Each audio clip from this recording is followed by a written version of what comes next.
Hey, welcome back to the Real Estate Excellence Podcast with your host, Tracy Hayes.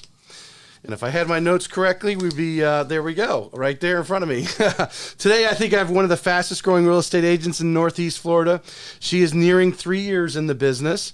She has been recognized by the Jax Real Producers magazine for her production in 2021. She is consistently, month over month, on the short list at her very popular brokerage of Slate Real Estate. If you are a new agent, an agent who is just not moving as fast as others maybe around you, I would be taking notes during this episode. It's going to be detailed because she is making things happen. I want to welcome Leah Maieski to the show. Thank you. Thanks for having me. Maieski. Maieski. I pronounced it correct. I was going to ask you before the show, and I forgot all about putting everything together. But yeah, that was pretty good. That was pretty good pronounced. So, Leah, I appreciate you coming on because I see the post coming out, and you're not even just coming up on 35, 36 months now in the business. Yeah.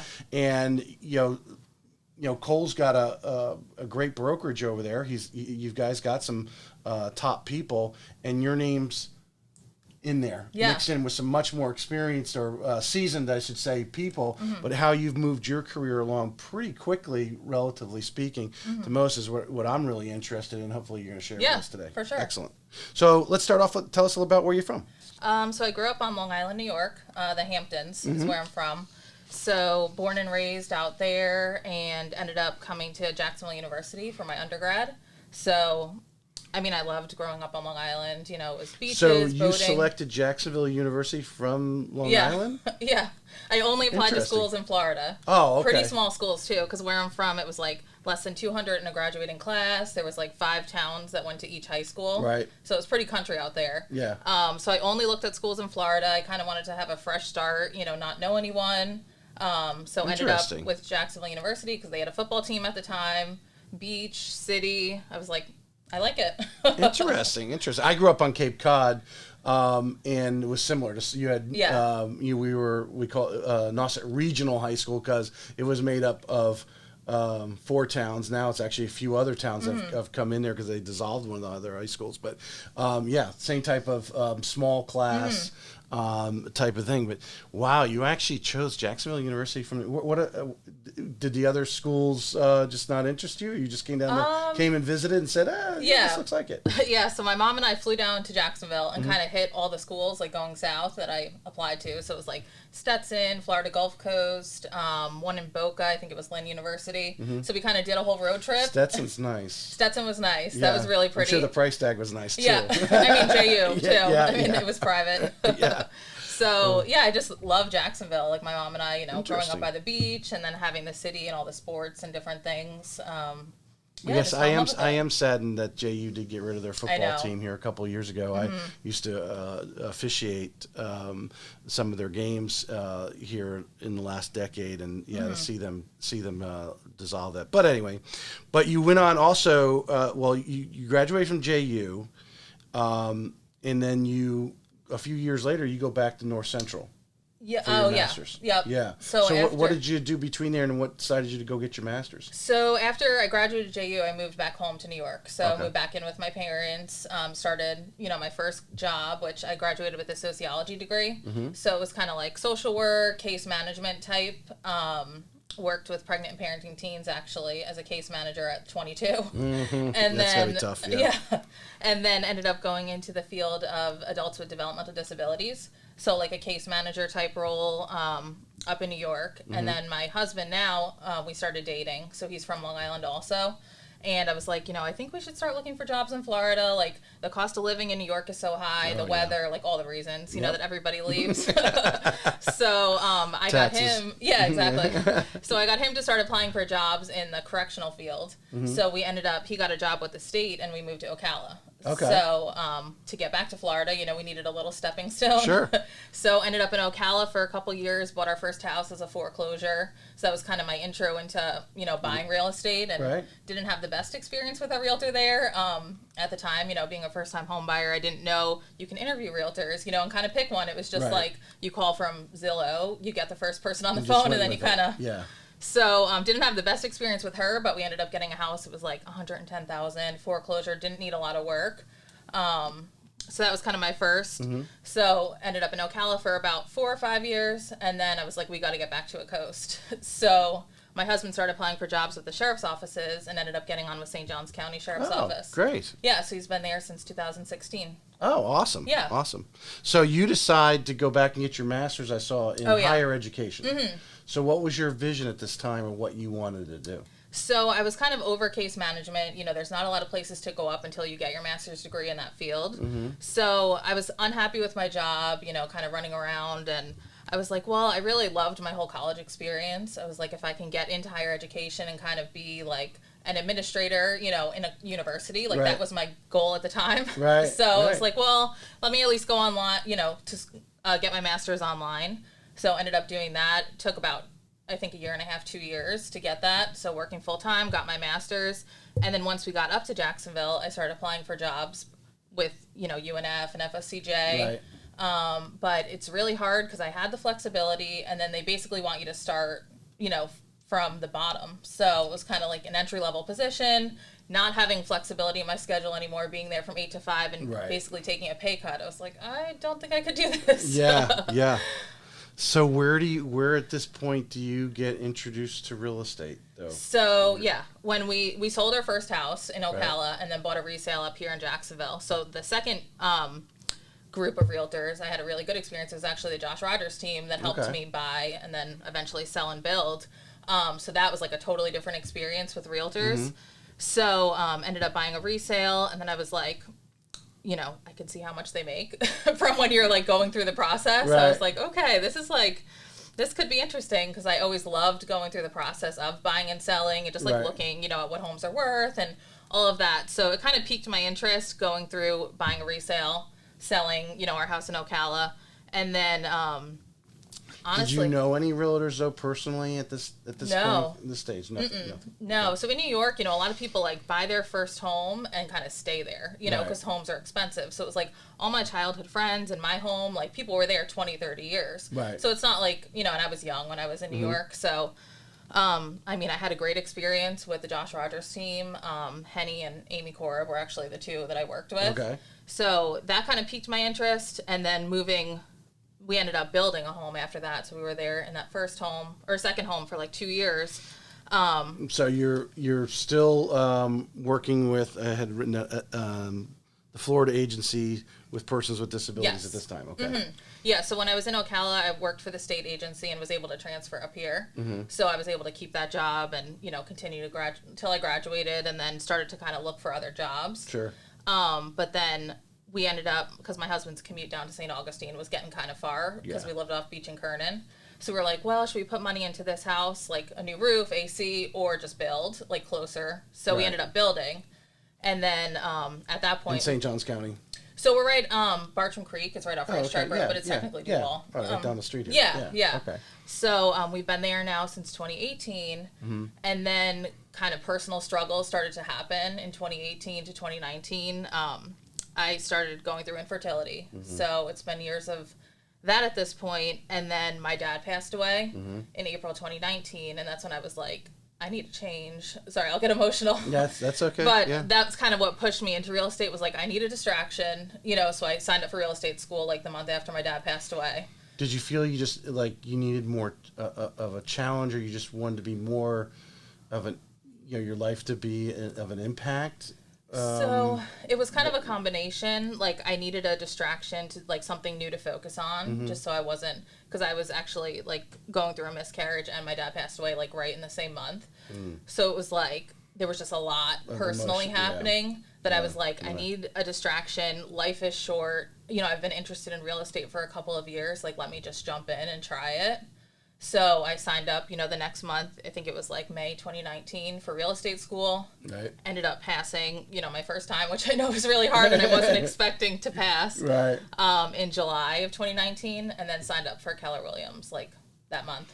So at this point, when you decided to make these life things happen, you decided to go into, are you talking to any real estate agent? Did you call the Josh Rogers team or the agents were you communicating with them, or did you just dive in? I was. So Amy Korab is who kind of reached out to me when I actually think I reached out to her first to say, hey, I'm thinking about going into real estate school. Right. She had me on the phone. She was like, I'll bring you into Keller Williams to introduce you to all the leadership there. Yes. So she did walk me around, and I knew, she did a great job because she had just sold my house off Beach and Kernan. Mm-hmm. And so I was like, well, I did interview, I think, maybe 2 other brokerages. Right. But with Keller Williams and like the training that they have for new agents kind of just stood out to me, and I was like, I don't know what I'm doing. As soon as you graduate, I'm like, I have no idea. Yes. So I just signed up for Keller because of all their new agent her training. Endorsement and that sort. So you go. I mean, you just give notice at the state and.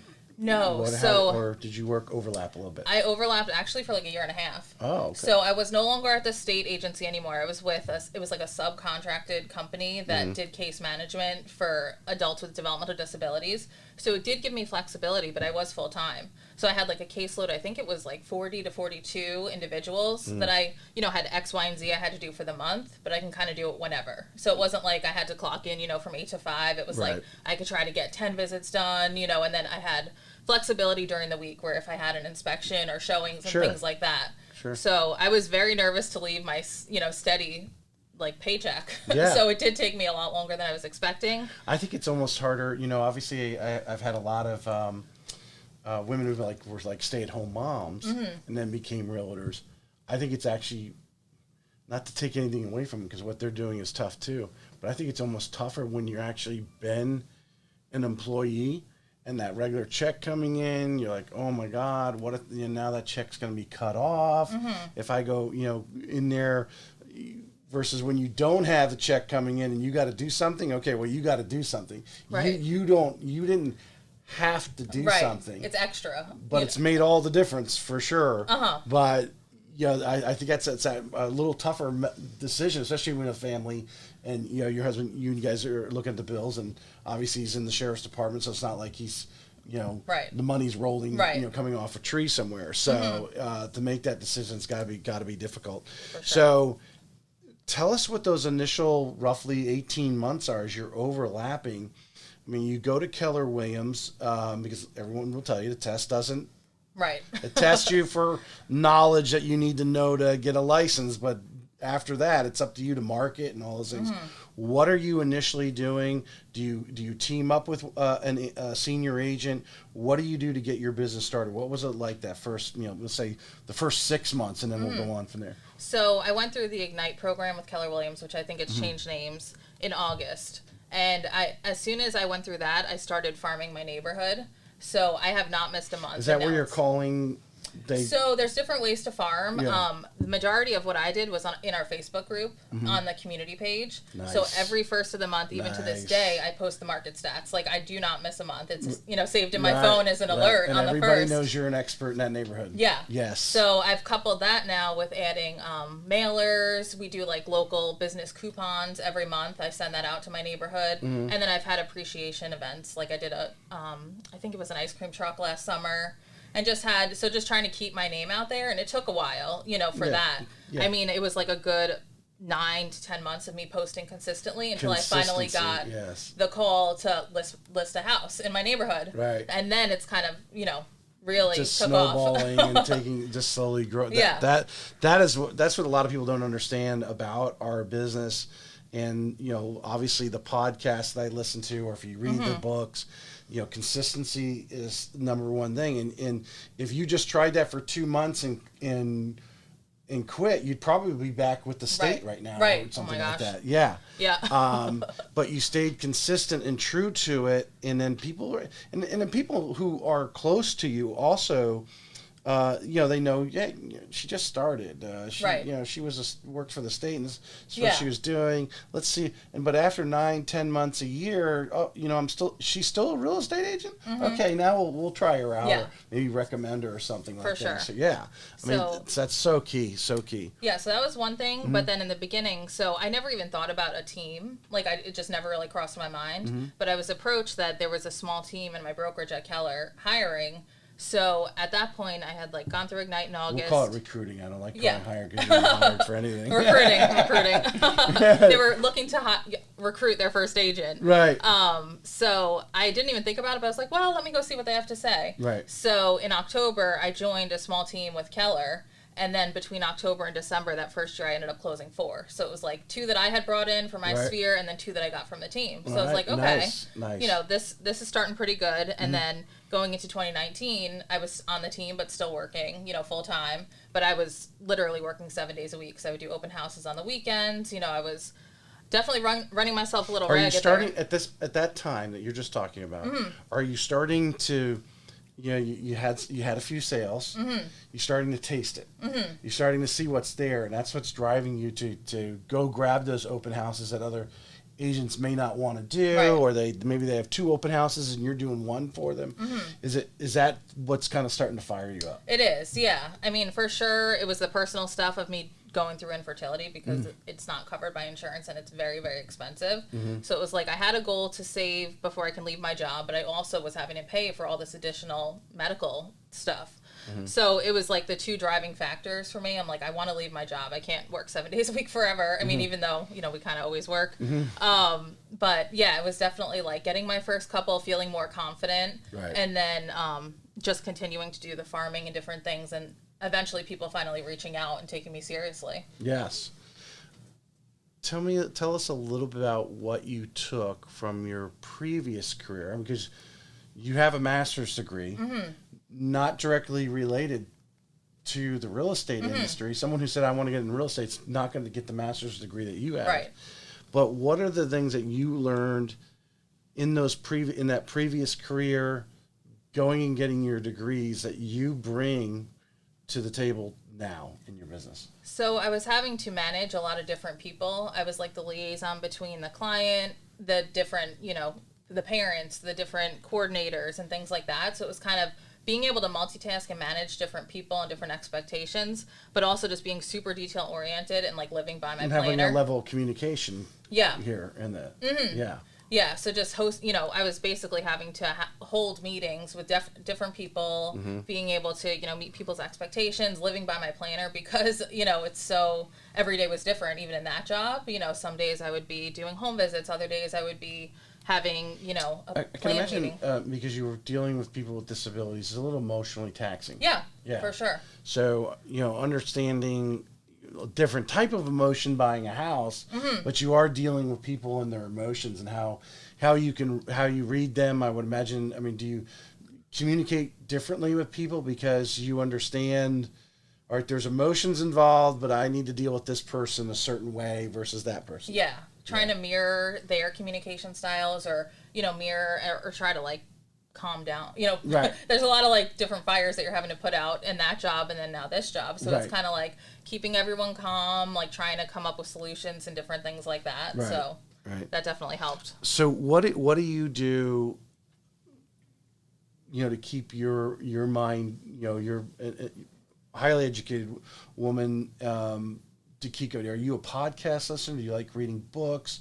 Are you into industry journals? What do you do to keep fresh and educated, I should say? Yeah. So, I mean, at Slate Real Estate, we do have different industry professionals that are always coming in to do different trainings to stay, you know, up on what's going on currently in the market. But I do love podcasts. I listen to some for work and then some just to kind of decompress, you know, and just like listen to something totally different, empowering ones, you know, building confidence. And then I am an avid reader too. So I do that also for fun, you know, just novels, just to kind of like be able to check out for a little bit. Yeah, exactly. But, take your mind somewhere else. Exactly. Off of it. I think if you know, being in, you know, this is, I'll be coming up on my first full year of the podcast, that your episode 67 or 8. I had to think about that.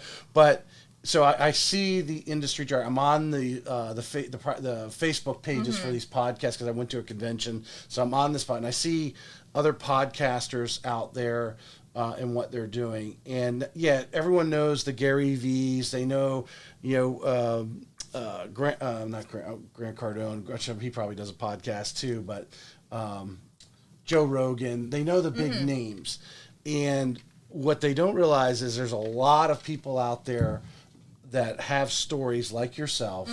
They started a podcast, or they have an interest in something that you're interested in, like crime and stuff is like actually a big podcast area. Yeah. These people, these unsolved crimes and stuff like that. There's people into that. But to me, you probably would agree, it's generally, I've never heard a negative message. It's generally a positive message that you're getting. Whatever, if you're listening to the industry of real estate or anything else, generally the thing is it's knowledge that people are sharing. They're sharing your experiences. You're like, you know what, I've experienced that too. Right. And this person overcame it, and this is how they did it, and it's inspiring. It makes you feel good. As to me, when you're reading a book and you finish the book and say, "Wow, I just read that whole book," you feel good for sure, and keeps you going. How important is it, when you're rolling regularly at the top that you've been there at Slate, to keep that positive momentum every day in coming in? How important is that in your overall plan and your overall success, just having a positive mental mindset? Oh yeah, it's so important. And I'm always like setting goals for myself yearly, monthly, quarterly, things like that. So always kind of going back to that and really, remembering my why, like why I'm in it, why I work so hard, because there's obviously hard days and hard months. Right. So it's just trying to, self-care now. Like I never really used to like buy into that, but I'm like, I have to take care of myself first. Yes. So, and I'm finally in a position where I can afford to do some of those things, you know, so just to take care of yourself, because you obviously won't do a good job or can't take care of other people if you're not mentally like in a good spot. Yeah. whether it's a, positive book, podcast, or whatever, you're mentally staying, keeping fresh, physically, whatever, exercise or whatever you like to do, because it is taxing on For you. sure. You're dealing with people. It is a large purchase. They're stressed out. You get stressed out. In this industry, how many times have we wanted to plan something, but all of a sudden someone calls and you're like, yeah, family, I want to do it, but this is worth, X of thousands of dollars over here. I'm doing that for you. That kind of thing. So it does drain on you physically, as well as mentally, and staying sharp. So you're coming up on these, roughly a year and a half that you're overlapping. What gets you to cut the cord there? So I had, a dollar amount goal I wanted to cover X amount of months, of expenses saved, and then have, some things in the pipeline. Right. So I was past that. I had more than what I originally had set. So my husband's like, you just need to do it. Just, he really pushed me to just. So this is like summer 2020? So this was March 2021 that I ended up officially like leaving my job. I think a couple months prior, like January, I went like part-time, so I was able to cut my caseload in half. Right. But even then, it was still like I had 2 cell phones. I was running around with my other work phone and then this phone, and it was just like too much. So finally he's like, you got to do it. He 100% supported me. So I was like, all right. So I put in my notice, and that was March 2021. And then my team that I was still on ended up parting ways that same month. So it was like I kind of made that decision based off of all this information, and then that kind of changed. Right. After I already, left my job. So I was like, I was like, okay. So I had a choice, either like go with one of the team leads or go on my own. Like, what was I going to do? Right. So it was another big discussion with my husband and just like talking through it all. And basically one of the team leads was leaving Keller to go to Slate Real Estate. So I ended up meeting up with Cole, talking to him a lot, just kind of really thinking about it, and I ended up. And then, I'm trying to remember when he left. Did he leave Exit just? When did he leave? I think he started Slate Real Estate in that November. So it was like November 2020. To November 2020. So it hasn't been quite 2 years yet. Okay. Yeah. So he we didn't have our office yet. He was like in his old office, but then he was about to be homeless. Until our new one was completed. So it was like, I really did like Keller Williams. I probably wouldn't have left if the team had kind of stayed together or whatever. Like I was happy there. Because I got a lot of trainings. I was a red shirt for the ALC, the Leadership Council. Like it was like a kind of an up and coming, Yeah. So I liked it there, but meeting Cole, meeting all of his agents, and then kind of having to decide if I was going to stay on the team and which direction to go in. I ended up going to Slate. I think it was mid-March 2021. So we were a smaller team because now it was just one team lead, me and our admin. So I just had to kind of jump in because I didn't have my job anymore. So an interesting statement came up in actually I guess it was two podcasts ago. And this broker made a statement that I think is so true. And if you could speak to it,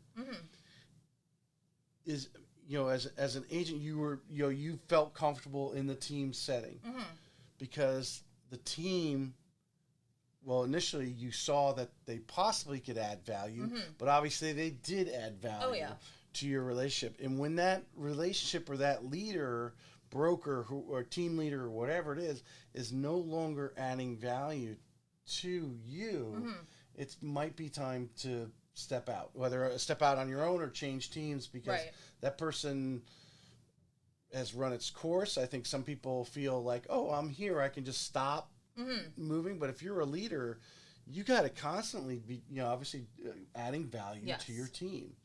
What were some of the initial things that, besides obviously they gave you you talked about the month that they gave you a couple and you had your own. Right. And obviously that's value because it's dollars. But what kind of values did you get from your team at Keller Williams? And then what did you see in Cole and in his team, and what are you getting out of that from a value standpoint above and beyond the actual leads? Yeah, so especially in the beginning, like I didn't know how to write a contract, so I was able to go to one of the team leads' houses on a Saturday night, and literally she walked me through it. Right. So it was like having the hand holding and training, like one-on-one, was really valuable, especially in the beginning. So just kind of learning how to literally write a contract and like do all of those things that are necessary.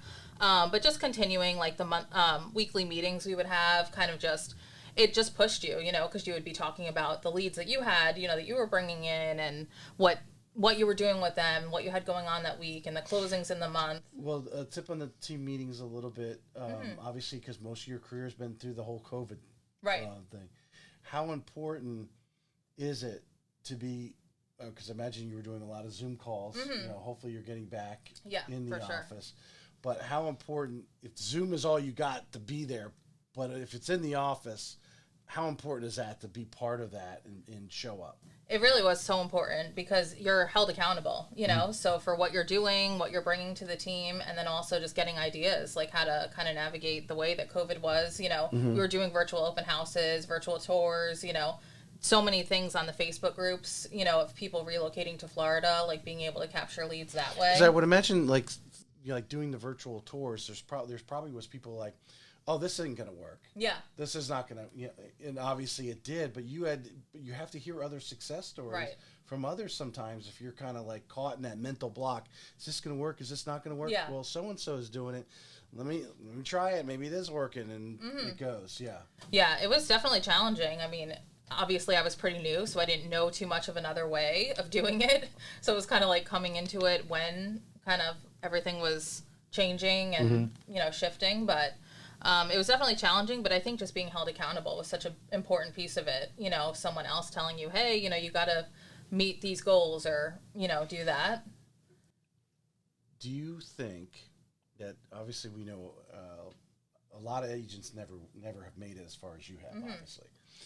The percentage that drop out, that type of thing, that when you use the term holding you accountable, some of them are not, and for lack of better words, and not to demean anyone, but just there's a maturity. I think as an adult, you look into yourself and like say, well, what motivates me? What situations am I better in than others? Most are better in a structured environment, which real estate, no one wakes you up in the morning. Right. Cole ain't calling you saying, hey, it's time to get out of bed. You have to hold your own self accountable. But when you can rely on the others to kind of indirectly hold you accountable, they're doing it. They're going out and doing this. And maybe, hey, you need to get involved. You need to be active. You need to show up.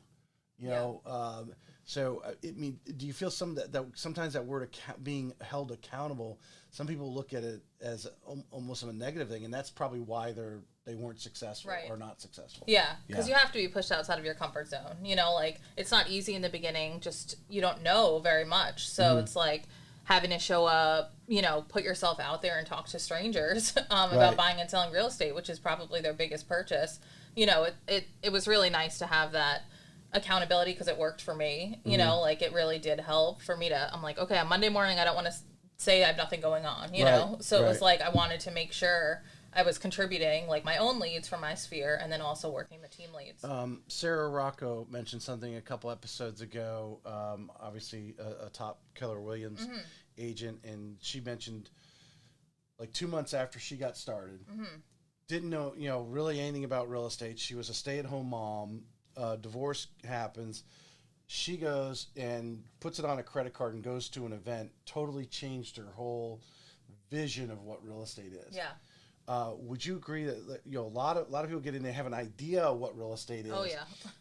but the thing is very small, and you're like, oh yeah, I'll just I'll get people, and there's people who want to buy houses and so forth, but it's not quite that easy. Right. You actually got to get someone who calls you because either probably they like and trust you or are willing to give you a shot, and obviously getting to that point is part of the first initial key in the door. But how important is to hang around, obviously Cole's at a high level, but talking to these people to kind of give you that 30,000 foot level, because you're not quite there yet. You're starting off on a very great, you're trying to part through the grass, really. Yeah, it's so important to surround yourself with people that have obviously done super well in the business and that you can just learn from. I've reached out to Melissa Ricks right when I left the team, just to try to pick her brain a little bit on, because I knew that she was on a team, before she took off. So I've had lunch with her. I'm really good friends with Sarah Schwartz, who started just a couple months before me. So we're pretty, Did she go back to Keller Williams here recently? She did. Yes. So just last week, I think it was finally announced. But yes. So her and I mean, we almost have weekly lunches, and we're like texting all day, every day. Cool. Yeah, so we've become really, really good friends.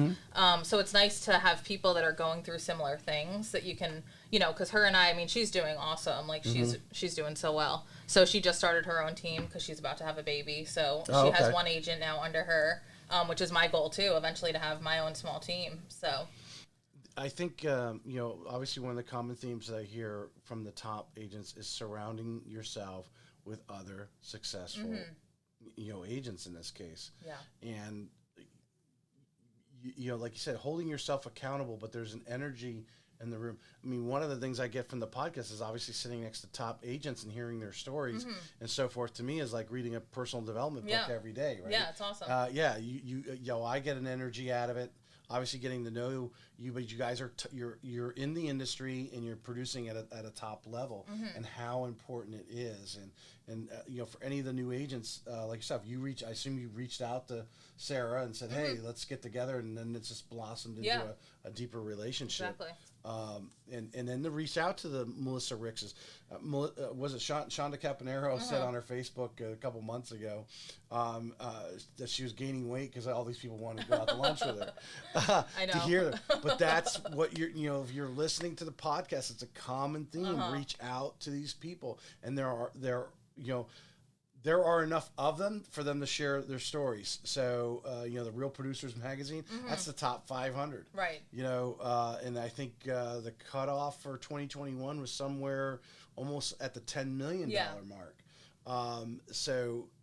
There's obviously people in there doing 20, 30 million, or someone like Melissa Ricks, I think it was in the, near 70 million, is what she did personally. Yeah, personally did.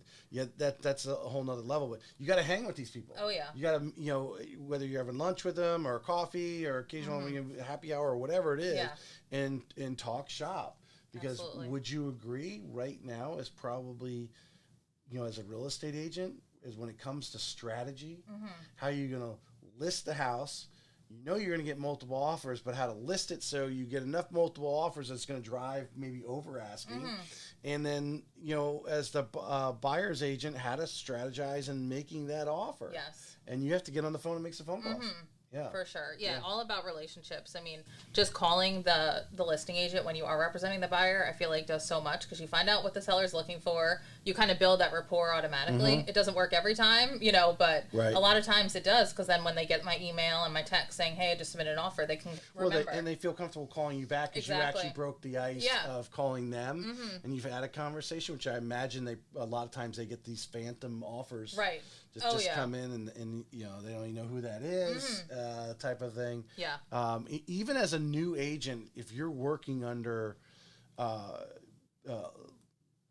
let's say a Sarah Rocco, obviously, or something like that, to make that phone call and say, hey, yeah, I'm on the Sarah Rocco team, or something like that, name drop a little bit to give yourself some credibility until you obviously get there. And part of the credibility is the people you hang out with. Yeah, definitely. Yeah. I know. I feel like that with Slate Real Estate because everybody knows Cole. He has such a great reputation. Yeah. We're always giving back to the community in some way. Right. So I feel like everybody kind of knows him, and it kind of gives me that credibility too. Exactly. To say you're on the team. So you make the jump over there. What was the value that Cole? Imagine, obviously, you met with him before going over there. What was the value add that I'm going to selling you, because we're salespeople, but everyone's sold on a lot of things. He had a sales pitch of why to come over to Slate. So what was his vision? What was the value add that he was going to give you? Yeah. So at the time, I was still on my original team that we had just kind of parted ways with. The 2 team leads. I went with one of them. So for Slate Real Estate, they don't just do their splits based on production. It was also based on your community involvement or involvement in, NEFAR and like all these different associations. So I really liked that because luckily I had some sales under my belt at that time. So I was already starting, not at like the base, commission split. But for someone new, you're able to go on and get, become involved in a community group, get an extra percentage, and do all these different things. So how does he measure that? So there is a whole form that he what's the formula for that? Yeah, there's a whole formula that he has, because you can kind of there's different ways. So it's not just based on production, which I really liked. That he wants well-rounded agents, people that are involved in community and different groups, and getting the education, getting different designations. You get more, more of a percentage split for all of those things. Well, I as a business person, my immediate thought is, he just created a comp plan in real estate that actually drives the behaviors that are found in a lot of your top agents. Exactly. Obviously, his success probably comes from the community involvement. And I do see you guys posting your events that you've had. He's had a bunch over at the office, and then these community festival type things that he's doing. And to create a comp plan, that is actually quite brilliant, because I think one of the failures in whether even in the loan officer world, whether you're a broker or a lender, but when you just make it about money as far as how you're getting paid, you can lose some people, but you can grab some more in if you can get that person that might be just doing a few deals or this treading waters, so to speak, in deals. Can they move up a couple more sales a month, a quarter, by getting involved in the community involvement? And he's obviously, the comp plan is driving the behavior. Exactly. Right. And then obviously the more people we meet, the more relationships we build. Exactly. I mean, naturally you're gonna be gaining clients. Right. So, and I've always been involved. Like in college, I was involved in different things. Right now I'm involved. I'm the president of my alumni chapter in Jacksonville. I just like to be around people. I'm very social. So for me, it kind of works, because I'm already naturally doing these things, and it just keeps me, involved. Well, like I said, he probably has a discussion, or maybe it's just the culture there. I talked to some of the new loan officers here. I said, we go to an event, you got to have a plan. Right.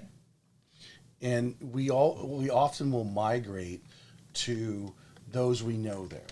We'll see them and we'll go over there and we feel comfortable. Yeah, you kind of stand in the corner. We'll stand over chit-chat. You just chit-chat there, and you'll see some people and probably talk about some people you don't know. Yeah. But never actually engage. What is Cole? He's having these events. His comp plan incentivizes you to be involved in these events. But what is the coaching that hopefully he's giving you the how to handle yourself or how to manage these events when you're there and actually come out with some value. Yeah, so a lot of them that we do are appreciation events. So we just did a teacher appreciation. We just did, I think we have one coming up, a military appreciation next week. So it's all about meeting people. Like a lot of times it is past clients, but we're inviting other people and new people that we don't know. So, I mean, all of us, for the majority, I would say, are pretty outgoing, that are there, and we are a small group. So just talking to people, just building natural, relationships. Well, they and know trust. Cole's a sponsor. They know he's leading up the show. That when they come there, those people probably expect to be approached by one or someone else in the brokerage, and at least say hi. Here's my business card. Need anything? Let me know. It's not a hard sales thing. It's again creating those events that create the interaction. Yeah. I have mentioned it probably in 50 of the 67 episodes. One of the most powerful things you can do is introduce people to other people. And I imagine those events create that atmosphere. Exactly. Yeah. All around some community, charity or whatever he's producing. What is his? Does he have a charity of choice? Do you guys? I mean, Best Buddies. He's been involved with for 20 years. Yeah. But we're just about giving back and appreciating. He does crossing guards. I mean, law enforcement. Like just every different type of group. We're always trying to appreciate and not really expect anything in return. Like we really are. It's not rocket science that he just created there. It's brilliant that his comp plan actually incentivizes that, but he's consistent with it. Exactly. I noticed obviously rebranding his Slate Real Estate in the last roughly 18 months or so, and then obviously I'm seeing his festivals. I saw him at Rebar and was joking about I need to show up at one of his the events. But sometimes some of these communities, people just appreciate. Sometimes they're a little difficult to get them there the first time, but after they've been there the first time, they keep showing up everyone. Definitely. Yeah. If you show them a good time. Yeah. What did you take from Keller Williams and the team you were there? In what we say you were there roughly about half your time, about 18 months or so. What did you take from there, and then bring it to add to what Slate's coaching you or teaching you? I mean, I got a lot of trainings. I really tried to take advantage of all the Keller Williams trainings because I was so new. So just being at the office and, learning as much as I possibly can as a new agent. And then now at Slate, just showing up to the office and working from there, being around all the positive energy and, other people that are working helps rather than sitting in my home office, and kind of just getting distracted or, doing other things. So if you were to look at a few things over your rough almost 3 years now, how big is education as that pie of success for you? How big was not only getting it from Keller Williams, but NEFAR or whatever? How big does that play in your ramp of success and how fast I mean, pretty high up there. I'm like a natural learner. I like taking notes and sitting and being around, people that have more education and more experience than me. So even to this day, I mean, I love going to different retreats or trainings, and I was at Ari Bar Camp, and I loved that. It was my second time doing it in person, and you just get so much energy and do walk away with a couple of really good pieces of business advice that you can utilize. I preach a lot of times because Rebar was a whole day event. You had a lot of breakout sessions. Yeah. In how many hours you're listening to somebody or how many hours you're there. And really, when it comes down to it, you probably had maybe 15 or 20 minutes that were aha moments. Yeah. That you may have gone back and implemented into your business. I think a lot of people underestimate that part, whether it's going to a rebar or going to a retreat. Like, oh, I'm going to spend my, this many days there. I'm going to listen to people talking about the same stuff that I already know this type of thing. And at rebar, there was a lot of that. Yeah. I mean, obviously you had other industry professionals that maybe you've either heard before or somebody else said it and you're like, oh, okay. But if you added up all the time, there's probably about 15 minutes there where you're just like, ooh, it sets a light bulb off. Yeah. And keeps you going. And I think a lot of people underestimate that. Going to NEFAR, how do you just go there to just enough to get your CE credits, or you try to take as much as that's interesting to you to keep I try going? to take other classes, not just CE, because a lot of that I do online too. Right. But no, anything that like piques my interest, like at RE Bar Camp, it was a lot about video. Like I'm really trying to implement that, or different social media reels and different things that is currently going on. So the different things that I'm trying to like that align creating with my content goals. in your social media, Exactly. which social media got you started with the Facebook groups in there. Right. So now you kind of put a little turbo boost on there, could get some little bit of content adding in there. Exactly. Yeah. So, so I mean, I really do try to things that I'm interested in that are aligning with my goals for the year, or different trainings and things that I'll like look after. And sometimes I got this tip here. I won't try to remember who told me, but it wasn't that many episodes ago. Maybe, no, I'm sorry. It was Sarah Rocco. That was a great. If you have not listened to an interview, go back a few episodes. Sarah Rocco, she's a high-end producer. This woman is like, I could feel, like sitting next to her and the power of her knowledge and where she's going and her vision. It was just like bright as those lights, right? And I lost what she's. What she said there. Oh, she's gone to events and the speaker's done and go up and ask. As she said, there was a speaker at her first event, 2 months in the business. She went up and asked him, "Can I get 10 minutes with you?" Yeah. And sometimes going to some of those places, and even just Rebar, where there's just other agents, you may know them or know of them. They're around. They're around, and to say, "Hey." I mean, what a great way to influence them a little bit, but to say, "Hey, I'm really interested in you. Can I get 5 minutes of your time? Yeah. I want to ask you some questions." They're immediately, they do. That's why they're up there. It is an ego thing. If they did not have it, they wouldn't be in front of all. They would just be out there selling and could care less about you. But they're talking in front of you, and the fact you took interest in them. Yeah. Is huge. Yeah. And for her, it just took her on a whole nother trajectory. So sometimes just being in the room with the subject might not actually be something you're totally interested in, but who's teaching the individual, might actually. Yeah, that's a good point. To see you in there and see you're interested in them. Yeah, right? absolutely. From that standpoint. You seem to be in just going back to your Facebooks and where you've posted that you were top in the office or one of the top persons in the office.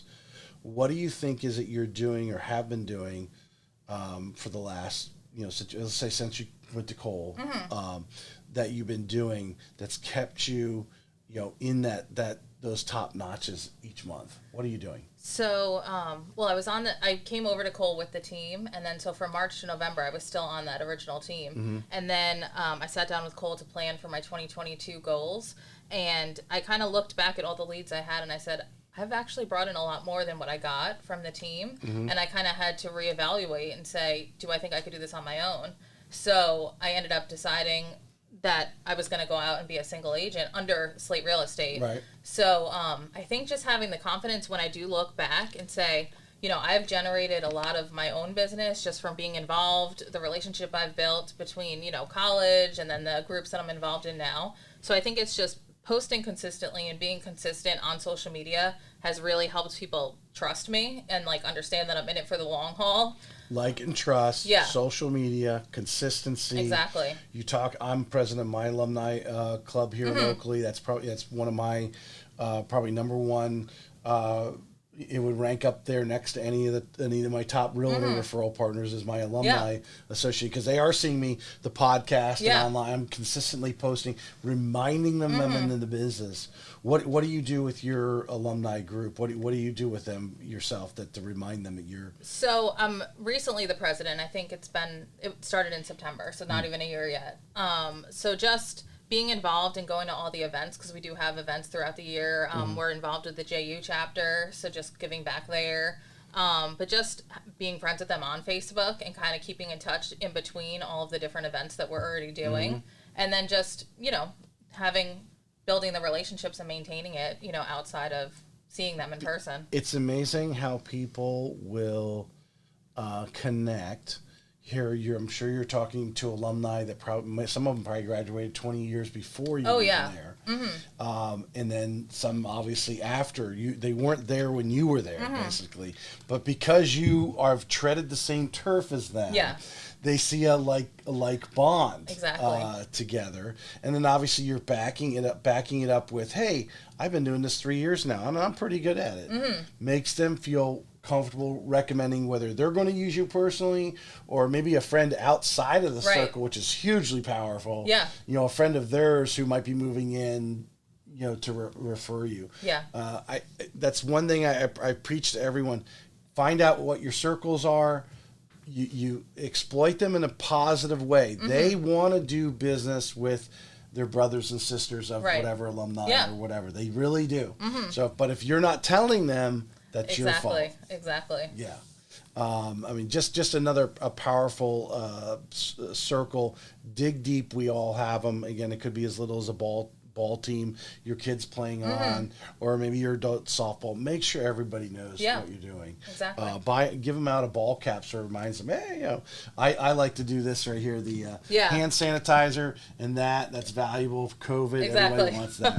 Right? So, all right, so we touched on some of these things already, but I want you to, if you can, just how important it was, and if you have a story to add in there, please do. But these are obviously common themes that we've just really talked about. But the consistency and how many months, just on consistency.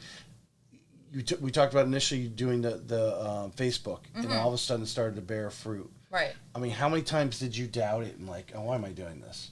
I mean, a lot in the beginning, because you're like, I mean, is this going to turn into anything? But I mean, just having the long game in mind, and I didn't want to be part of the statistics of 85%, you know, of agents drop out the first year. I was like, you know, I really want to make this my career. So just being consistent with that, month after month, you know, keeping the reminder, because it doesn't take me a lot of time to do it, you know, so it's like, just be consistent. I have not missed a month, and it really, I think. Do you do, Melissa actually has a VIP page of her past clients. Yeah, she told me to start one, and I'm going to now that I'm like officially, you know, on my own and everything. Right. She's like, you have to do that this year, like make a VIP I think that's page. It's brilliant. I mean, what a great way. I mean, you think about people, we think about spending money, like, hey, let's send them all out a mailer, which is good.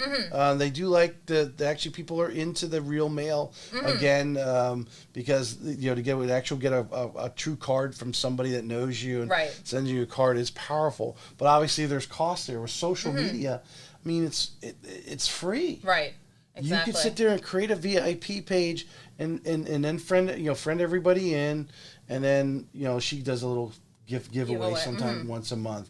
I mean, just to make it exciting and to make sure people are interacting, right? Because they can all go through and like or just see your post and not even just say anything. You don't know if they're there, but if you throw some bait out there, you know, see who's going to come in and show up. So everyone has it. Inconsistency, that period of doubt of whether or not it will work. Absolutely, yeah. And I think people lose track of the business we're in. You know, one individual deal, whether it's for a loan officer or a real estate agent, pays pretty good.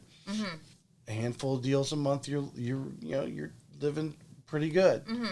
You could do so much more, though. Yeah. And that's really what somebody, expand that. Well, what if I do create a VIP list? What if I capture 2 or 3 extra past clients who, whether themselves or they refer me, because I'm reminding them on a regular basis. Right. Top of mind. Yeah. You mentioned social media. How important has that been from the start? And then you mentioned today you're even trying to improve it more. How important is digital marketing in today's real estate world? I feel like it's one of the most important things, just because everybody is on it all day long. So as long as you're consistent and, like you said, keep reminding people, not, saying, hey, I'm in real estate every single post, but just consistently showing, hey, I'm doing an open house, I have this one under contract, or, something coming soon. Just constantly reminding, because everybody's on it all the time. Have you had anyone either directly tell you that's why they went with you? I mean, definitely from my neighborhood page, because that's how people have seen me. I think in the past 2 years, I've listed maybe 10 homes in my neighborhood. Nice. And then I have 2 more coming up in the next month and 2 months. So, I mean, that's really how someone has found me. It's just me being consistent and showing up on that. Now, did you create the page, or you're just tagging into the community page? I'm just tagging in. Tagging into the community page already. So some of you, if you don't already have a community page, maybe you create one. Exactly. If you get in the beginning of the neighborhood, that's ideal to be the admin. But right, yeah, that would be great. There are some others. I know you mentioned Josh Rogers earlier. I can't remember if that was pre-show or during the show. Yeah. But like, he's consistently building his YouTube page. I know other agents who are living in neighborhoods, and they are posting regularly. Whether it's YouTube or whatever, their neighborhood. So if someone searches that neighborhood, they're going to come up in the search ranking. YouTube is the second largest search engine besides Google. Yeah, that's actually how I found Josh Rogers. So when I was moving here from Ocala, I was Googling different neighborhoods, and he would be the first video popping up.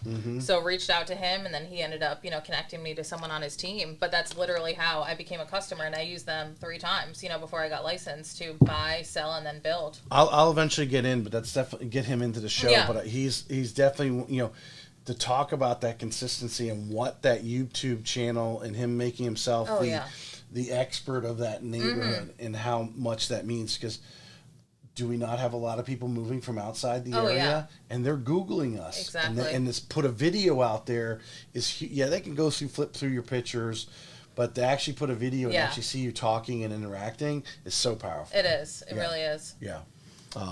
Definitely a mover. We talked about education. So you were talking, if fairly new agent walks in the call, say haven't sold a home yet, whatever, and they just like a kid would come in, why should I I just need so many hours of CE. Why should I go to that class at NEFAR, or why should I show up at the office for this guest that speaker who may be coming in? What would you answer them if they asked it? I mean, the market changes so quickly, so I think just staying on top of what's currently going on, it could be completely different than 6 months ago or a year ago. So I think just continuing to evolve with the market will keep you, being a top agent. Just knowing, what's going on. Our contracts recently just changed our purchase and sale agreement. So we've been going through training for that just to make sure that we know how to correctly fill it out. And hearing other people explain it a different way. Right. So to be asked a question, and you might pick up something and steal a little bit something from what they say and add it to you and put some people together. I think I call it verbal ammunition. Yeah. Whether you're listening to a podcast or you read a book or us chatting, that I'm stealing phrases from you. I'm stealing, how to handle, because when we're talking on the phone to a customer, you want to, or even face to face. I mean, you want to sound like So when they ask you a question, you know how to properly, phrase it, use examples, right? Just like if someone's interviewing you, and they say, "Hey, are you good on following up?" Yeah, I'm good on following up. I'm so good on following up that when I followed up consistently with my customers for the last 6 months, I got 3 sales from it. Yeah. And I was calling, 10 clients a day. That's telling a story, adds value, and makes the person listening to you say, this person knows what they're talking about. Exactly. That credibility. So to listen to others, read or listen to podcasts, to add that mental ammunition and make you sound better when you're talking to people. Yeah. I mean, how does that add to your confidence too? Oh, it definitely does. I mean, the more time you're in, you're building confidence because you've experienced some crazy situations. Right, so it's like now I can go back to different circumstances that have come up in my real life, but also just hearing other people and how they've experienced or processed. I mean, how many times, because you go in the office regularly. And you hear stories, and you've never experienced that yourself, but you bring it into your fold. Yes. That when you're talking to somebody, you could say, "Hey, you really need to have that at a home inspection." A friend of mine in the office just had one, and didn't do it, and this blew up. This is why you need to have it. Exactly. You just added value to why you're telling someone to have a home inspection because you had a story and a recent one. Exactly. Of something really blowing up. Yeah, it's so true. And the only way you're getting that story is surrounding yourself, or having lunch with that person who tells you that story. Yeah, exactly. Right. Because the number of at bats, I think, is important, whether you're a loan officer or a real estate agent, in your confidence level. But sometimes those at bats, so to speak, those deals are actually other people's deals. You're just hearing about. Yeah, for sure. And you add to your belt. All right. you're sitting in front of a brand new agent right now. So let's say you basically almost 3 years ago, right? It was 3 years ago. You're sitting there, and you could tell them 3 things that you highly, highly suggest they do and start doing it right from the get-go. What would be the 3 things? I would say, relationships are the key. So building relationships with other professionals in the industry, building relationships with your sphere and people that you know, and just maintaining those relationships. So staying in touch, being consistent with that. I think that's key to try to have a business that's referral based. Is just maintaining those healthy and. Do you feel when it comes to the relationships that actually part of maintaining them is like Facebook or Instagram? Oh, yeah. Seeing your family photos and so forth. You don't have to like get together with these people every month or week. You actually just sharing and seeing what each other are doing. Yeah, and your liking successes. their posts, commenting, wishing them Right. happy birthday. So it's in different ways, texting, social media, like you said, and then trying to, hopefully meet up with people in person as well. Right. And then another one would be like, remember your why, because the business is not easy. So it's like when you do have those hard days, hard weeks or months, just remember why you're in the business and why you're working so hard. Kind of always go back to that, because that's really helped me get through, some tough months. I don't know if you're a woman of faith or not, but I swear he talks to me through social media sometimes. Because there's sometimes I'm in like deep thought or those impasses that we deal with in life, and all of a sudden I'll open LinkedIn or Facebook, and someone has posted a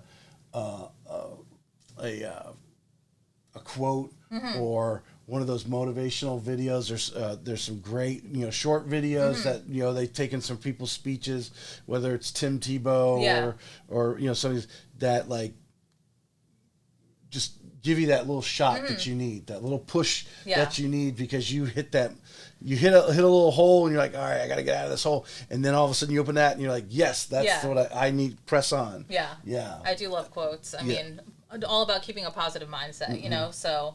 If you're not on Instagram, like some of these motivational stuff on Instagram, oh my, powerful, from very powerful people, and just it spins me. Yeah. All right, so relationships. Remember your why. What's your 3rd thing? I think 3rd is just continue to grow. You can never learn enough. And with the way that the market has changed so quickly, even now we're seeing a shift. So it's just kind of staying in touch with people that are also in the industry, but continuing to, broaden your education and stay on top of that, I think will really help. I totally agree. Opportunities that open all the time, and they're opening because you're staying in front of it. You're growing, you're meeting people, you're going to trainings, you're hearing things, and now you're putting that with that, and now creates this new door to just open up in front of you. And I think people miss that. Constantly be, what am I doing? I got a 30-minute ride. You should be listening to a podcast. Yeah. Not some talk radio station that's just making you mad. Yeah, exactly. Or when you go home listening to that stuff. Yeah. This is going to be my last formal question. Who has been the most influence in your career? And that could be all the way, just your professional career. It doesn't have to be real estate, but who would you give credit to has made you kind of who you are today? Honestly, probably my dad. He was always like the person I would call at the end of every day that would give me a positive quote, positive spin, just keep me going on. So he was a hard worker, but he was older and kind of retired by the time I got into my career. But he was always like my biggest cheerleader, would always give me like a positive, like motivational way to keep going. And even now, like I always have his words in the back of my head because he's unfortunately no longer here. But he's kind of like, how would I make my dad proud? And, I wish I could show him all the things that I'm doing now. How important it is to have someone that close to you that you love, because unfortunately, I think more times than not, some of our closest people who we want to tell you, yeah, you can do it. Yeah, you can do it. They're like, well, you're going to have to pay taxes. Yeah. You're not W-2. Oh, if you don't sell a house this month, how are you going to eat? That's the kind of doubts that they're putting in your mind. Yep. When they really need to be, is you can do it. You can do it. Let me know if I can help you. Exactly. Whatever that thing. It's so important. Yeah. So important. All right, we're gonna go into our 2-minute warning questions here. Wrap up. Okay. All right, and if you've listened to any of my episodes, I ask this question on every one, so you might already prepped your answer. Is it more important who you know or what you know? I mean, I feel like everyone almost says it's like both are so important, but I would honestly say who. Like, I am always big on educating, but it's seriously about, like, who you know, relationships you build, and then that could bring you to the next level. It opens doors. It does. It does. I put the who with, going to the class and, asking the instructor for 10 minutes or the person presenting. But, hanging out with someone like Cole Slate. Right. It's not that he's going to give you doors. Doors will open because the knowledge that's pouring out of his bucket onto you and the other people that are around you. You have to do it consistently, Yes. though. And when you do it, you'll be amazed by what you know that comes out. Yeah, for sure. Yeah, I totally agree. What's on your travel bucket list? Ooh, well, I went to Italy and Greece when I was in college, and I would love to go back to Europe. So I went on it was like a 2-week student trip, and that's the only time I ever went to Europe, and I would love to go back. Yes. So that's going back to the Greek islands. I mean, I would love to go back. Yeah. I was fortunate enough actually in high school to go to Sweden. Yeah. Now me and my wife have been to other places, and we generally like warmer thing. We like to scuba dive too, type of thing. But we do want to get back to Europe, and we do need to take more time to do that. Yeah. All right. As a real estate agent, this is my loan officer question. I pretty much have gotten the same answer 9 out of 10 times. I did get one slightly different one. What is the most important to you with your? And it doesn't have to be just a loan. Anyone you refer, insurance, home inspector. What is the number one requirement that you require in that relationship? I feel like I probably have the same answer: communication. Yeah.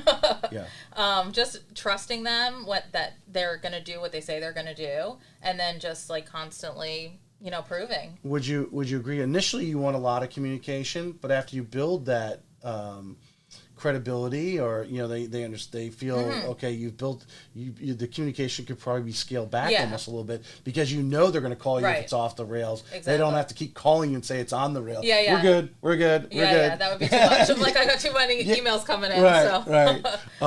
So communication. Now, how do you like to communicate? Are you a texter, or are you like email? Or are you really just want someone to call you? I mean, if it's a quick thing, definitely a text or an email. It's a long conversation about something that could have been an email. I'm like, that's a big pet peeve. I'm like, oh, you get one of those texts that are scrolling on the text. So I would say just if it's something quick, obviously a text or an email is the easiest, because then I can keep track of it and not let something fall through the cracks. Right. But obviously, if there's a big situation going on, of course, pick up the phone. Yeah, for sure.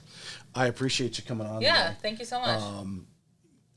I'm sure you have 3 years in. There's a lot of people getting in the business. Your information is in the show notes. What's the best way if someone wants to talk to you? Maybe they're interested in hey, I thought about Cole, but I want someone else's opinion. Oh yeah. What's the best way for someone to contact you? Honestly, a text or an email, or even a DM on Instagram. Any of those ways, I'll always get back to everybody. Just reach out. Out. Excellent. Leah, thanks for coming on. Thank you. I appreciate it. Yes, ma'am.